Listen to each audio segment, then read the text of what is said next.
Ha ha. Ha. Ha ha ha ha deb kulishdi. Ularni aldadim. Ularni chuv tushirdim. Alloh Odam va Havoga shayton ularni dushman ekanligini ta'kidlagan edi. Shayton bilan ehtiyotkor bo'lish kerakligini aytgandi. Ey voh, dedi odam. Biz nima qilib qo'ydik? Bu meva man qilingan daraxtning mevasi edi. Biz uni hech qachon yemasligimiz kerak edi. Momo Havo yig'lay boshladi.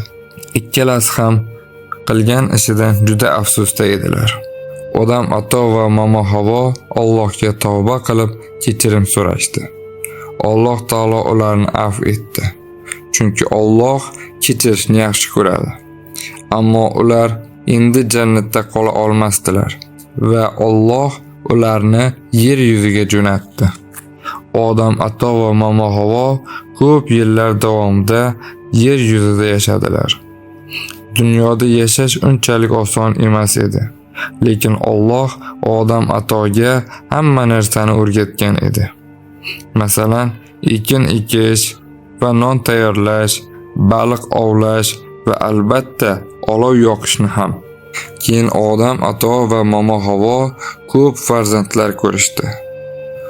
Alloh odam atoga payg'ambarlik vazifasini berdi.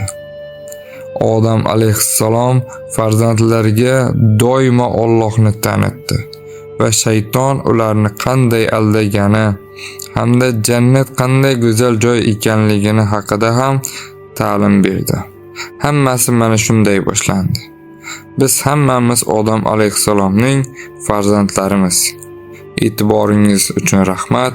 Xulosa qilish sizdan.